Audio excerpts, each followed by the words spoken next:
नमस्कार। सीमा कौशिक की कक्षा में आपका स्वागत है।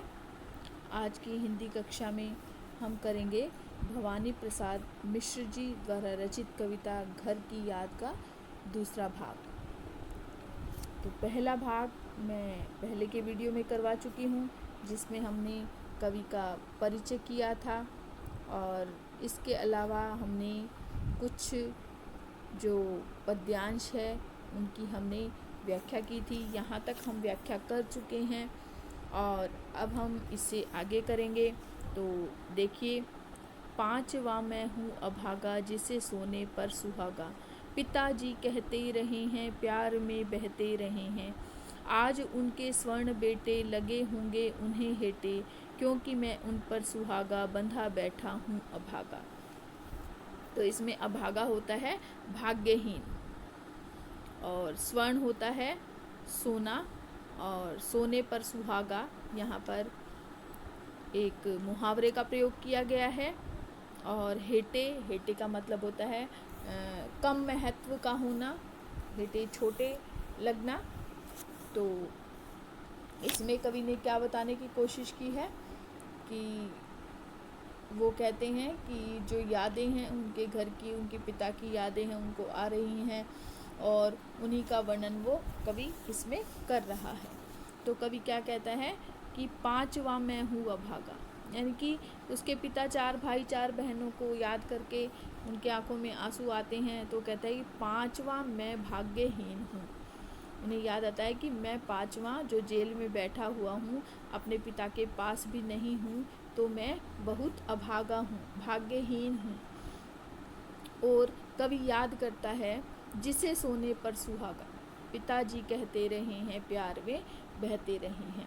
और वो याद करता है कि जो पिता है, कवि के पिता है, उसे सोने पर सुहागा मानते थे। यानी कि वो ये मानते थे कि मेरा जो ये पांचवा पुत्र है भाग्यशाली है, इसलिए वो मेरे प्यार में बहते रहते थे, अर्थात मुझे बहुत प्यार करते थे। लेकिन कवि अपने आप को अभागा मानता है, भाग्यहीन मानता है, लेकिन जो उसके पिता है वो उसे सोने पर सुहागा कहते थे। यानी कि वो मानते थे कि उनका पुत्र बहुत भाग्यशाली है और वे उसे अत्यंत प्यार करते थे। आज उनके स्वर्ण बेटे लगे होंगे उन्हें हेटे, क्योंकि मैं उन पर सुहागा बंधा बैठा हूँ अभागा। अब कवि कहते हैं, कवि की आज कारावास में हैं, जेल में हैं, तो इसलिए कवि इस कारण भाग्यहीन हो गया है और अपने आप को अभागा मानता है। और इसके अलावा वो अपने पिता से दूर भी है, तो इसीलिए भी वो अपने आप को अभागा मानता है। लेकिन वो मानता था कि जो उनके जो चार बेटे थे वो सोने के समान थे, स्वर्ण के समान थे, और मैं सुहागे के समान था। कवि को लगता है कि जब पिता ने चारों बेटों को देखा होगा तो उन्हें पांचवें पुत्र यानी कि मेरी याद आई होगी, तब उन्हें अपने सोने के समान जो चार पुत्र हैं वो गौण लगे होंगे, यानी कि मेरे सामने वो छोटे लगे होंगे, क्योंकि मैं सोने पर सुहागा कहा जाने वाला जो पांचवा पुत्र हूँ, मैं तो यहाँ जेल में बंद हूँ। तो जब पिताजी को मेरी याद आई होगी तो ये सोचकर उन्हें अत्यंत कष्ट हुआ होगा। तो आपको ये समझ आ गया होगा। आगे इसके विशेष में कर सकते हैं, करुण रस है और ये बताया गया है कि पिता को अपने पुत्र से, भवानी प्रसाद मिश्र जी है कवि हैं, उनसे बहुत प्यार था। सोने पर सुहागा ये मुहावरे का सुंदर प्रयोग है, कड़ी बोली है, भाषा सरल सहज है। इसके अलावा अनुप्रास अलंकार भी है, अतीत की स्मृतियाँ भी है, ये भी लिख सकते हैं आप इसमें। आगे देखिए, और माँ ने कहा होगा दुख कितना बहा होगा, आँख में किस लिए पानी वहाँ अच्छा है भवानी।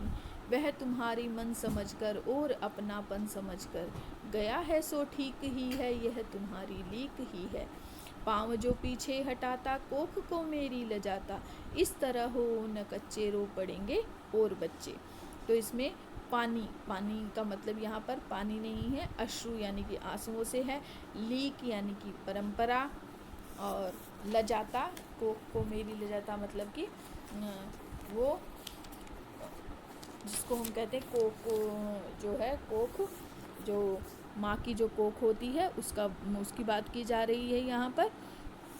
तो इसमें जब ये बताया गया है कि जब पिता अपने पुत्र को याद करके बहुत दुखी होते हैं, तो माँ जब देखती है ऐसी अवस्था में पिता को, तो उन्हें धैर्य बंधाती होगी। कभी बैठा बैठा जेल में सोच रहा है कि पिता, जो माँ है वो पिता को धैर्य बंधाने के लिए इस तरह की बातें कह रही होंगी।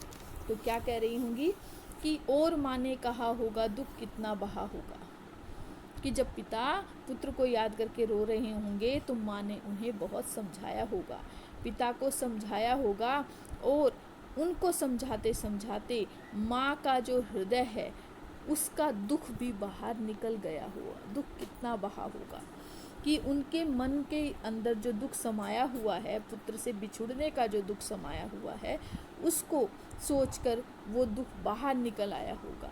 आँख में किस लिए पानी, वहाँ अच्छा है भवानी। और कह रही होंगी कि आप तो आँखों में ऐसे ही आंसू ला रहे हो, अर्थात आप क्यों रो रहे हैं। हमारा पुत्र भवानी, यानी कि यहाँ पर भवानी प्रसाद मिश्र की बात की जा रही है, कि माँ कह रही होगी कि हमारा बेटा भवानी तो वहाँ जेल में अच्छा ही होगा, वह तुम्हारा मन समझकर और अपनापन समझकर, कि वह समझ गया था कि तुम्हारे मन में क्या है, कि वो जेल में गया है वो तुम्हारे मन को समझकर ही गया है, कि तुम चाहते थे देश के लिए वो लड़े, जेल जाए, तो ये तुम्हारी दी हुई जो है शिक्षा है उसी का फल है, और इसीलिए वो देश को आज़ाद कराने के लिए जेल गया है। और वो अपनापन समझता था, इसलिए तुम्हारे मन को समझकर, तुम जैसा चाहते थे वैसा ही समझकर वो गया है सो ठीक ही है, यह तुम्हारी लीक ही है।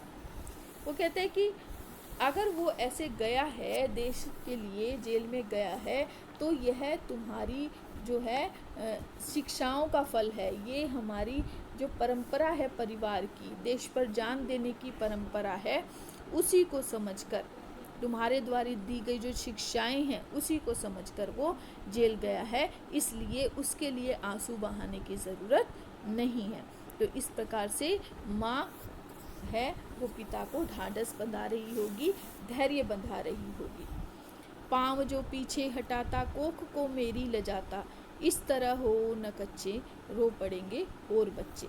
तो माँ कह रही होगी, कवि कहता है कि अगर वो तुम्हारे द्वारा दी गई जो शिक्षाएं हैं, परिवार की जो परंपरा है, उस पर वो नहीं चलता और अपने पाँव पीछे हटा लेता, यानी कि कायरता दिखाता, देश के लिए जेल न जाता, तो वह मेरी कोख को लजाता, यानी कि मेरी कोख लज्जित हो जाती, क्योंकि उसने अपने कर्तव्य को पूरा किया है, इसलिए मुझे उस पर गर्व है।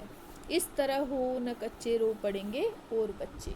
और माँ पिता को समझा रही होगी कि इस तरह अपने मन को कच्चा मत करो, यानी कि भावुक मत हो।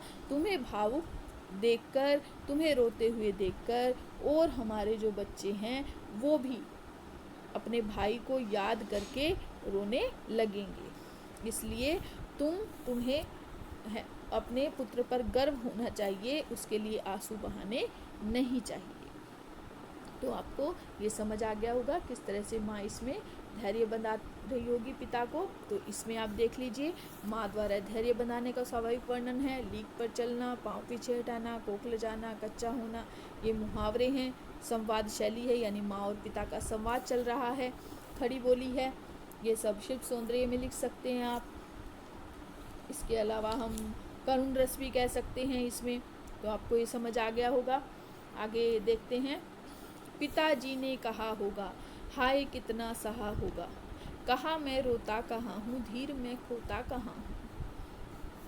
तो अब जब माँ उनको धैर्य बंधा रही होगी, तो पिता वो है कह रहे होंगे, क्या कह रहे होंगे कि कवि कहते हैं कि पिता को जब माँ ढाढ़स बंधा रही होगी, तो पिता कह रहे होंगे हाय और कितना वो सहन कर रहे होंगे, यानी कि वो जब पिताजी ने कहा होगा हाय कितना सहा होगा, कि अपने दुख को छिपाते हुए पिताजी ने माँ को कहा होगा कि मैं तो नहीं रो रहा हूँ, अर्थात मैं नहीं रो रहा, यानी कि मुझे अपने पुत्र के कारावास में, देश के लिए कारावास जाने पर मुझे गर्व है, इसलिए मैं रोता नहीं हूँ।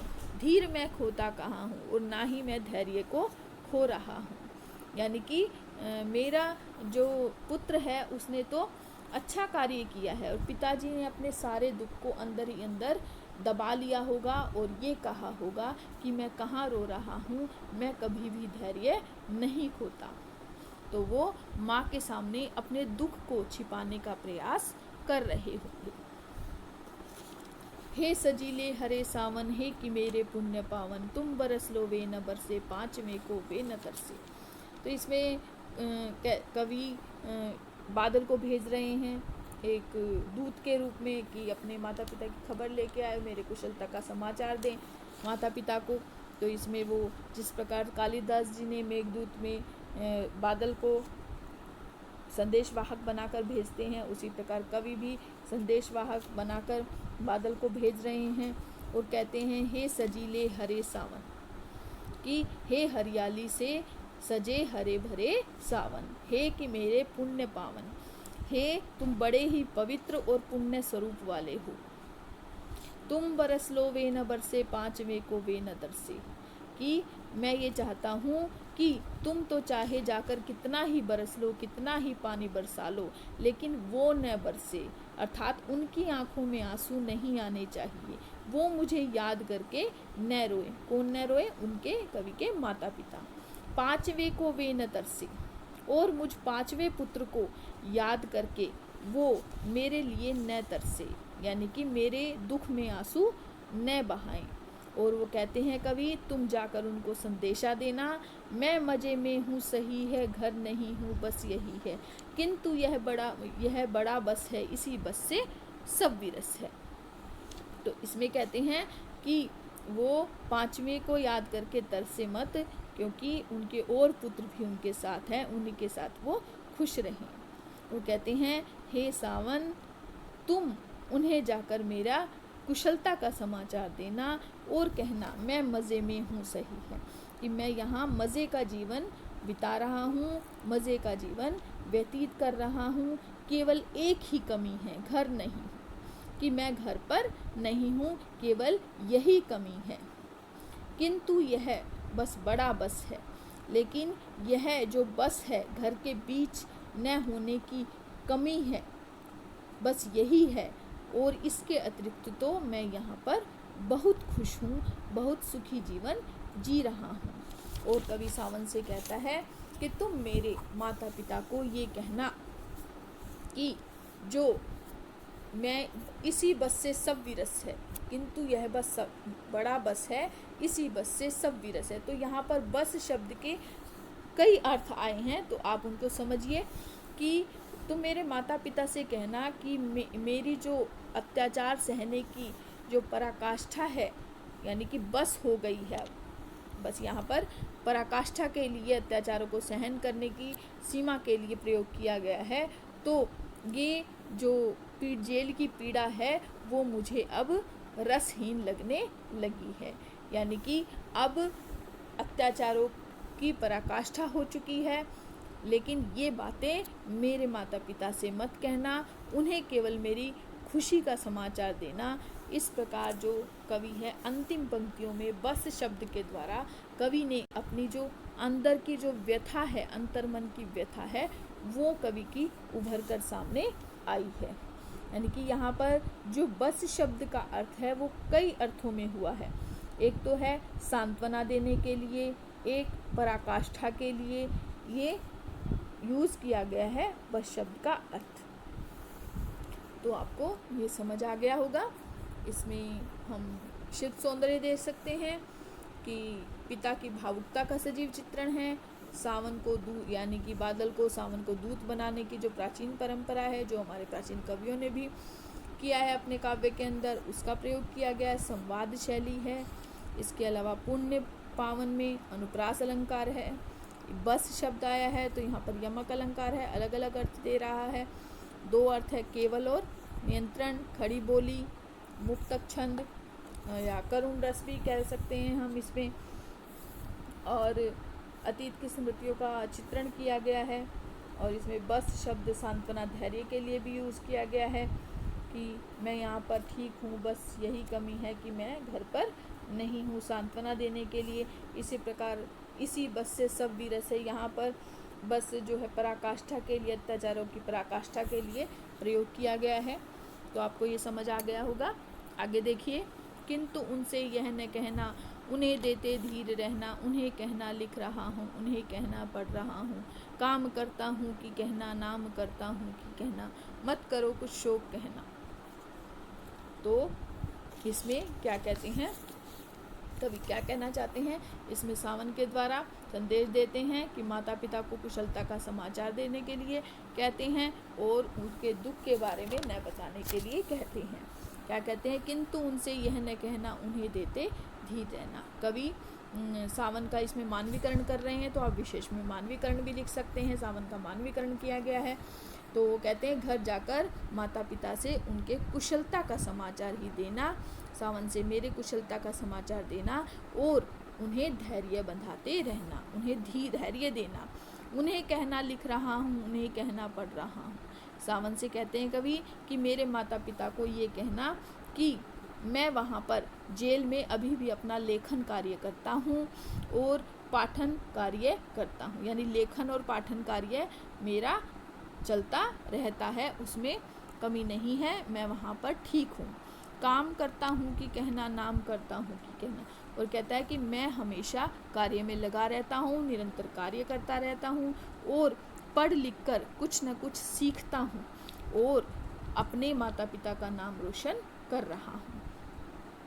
मत करो कुछ शोक कहना। और कहता है कि यहाँ पर मैं बिल्कुल ठीक ठाक हूँ, मुझसे सब अच्छा व्यवहार करते हैं और तुम उन्हें जाकर ये मत कहना कि मैं यहाँ पर दुखी हूँ, इसलिए उन्हें ये कहना कि आप अपने पुत्र के लिए दुखी मत हो, कोई किसी प्रकार का दुख मत मनाओ, किसी प्रकार का शोक मत मनाओ।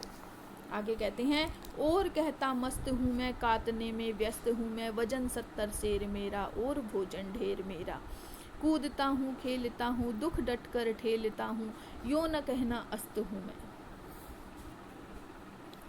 और कहना मस्त हूँ मैं, यो न कहना अस्त हूँ मैं। इसमें एक बीच में लाइन नहीं है, वो आपकी बुक में होगी।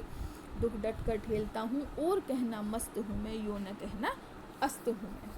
तो इसमें कवि वही संदेश दे रहा है और कहता है, सावन को संबोधित करते हुए कहता है कि हे सावन, तुम मेरे घर जाकर मेरे माता पिता से कहना कि मैं यहाँ पर मस्ती का जीवन व्यतीत कर रहा हूँ, मस्त जीवन व्यतीत कर रहा हूँ और जिस प्रकार से गांधी जी चरखा काटते हैं वैसे ही मैं काटने में, सूत काटने में लगा रहता हूँ, लीन रहता हूँ।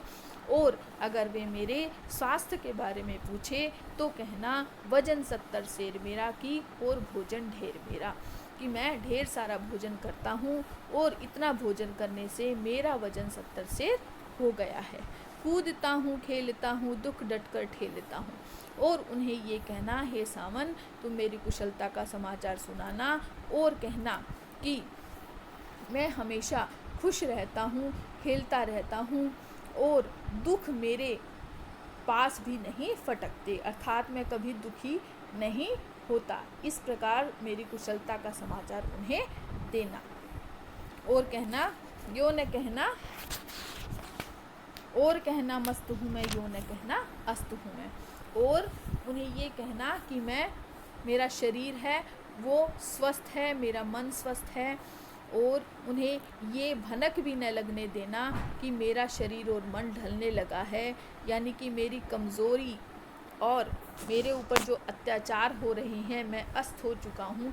इस तरह की बातें मेरे माता पिता को मत कहना, वो उनसे छिपा लेना, उन्हें ये मत बताना कि मुझे अच्छा भोजन नहीं मिलता इसलिए मैं कमज़ोर हो चुका हूँ और हमें शारीरिक और मानसिक यातनाएं दी जाती हैं, इसलिए मेरा शरीर बहुत कमज़ोर हो गया है और अब मुझसे दुख सहन नहीं होता। इस तरह की बातें तुम उन्हें मत बताना, केवल उन्हें कुशलता का समाचार देना।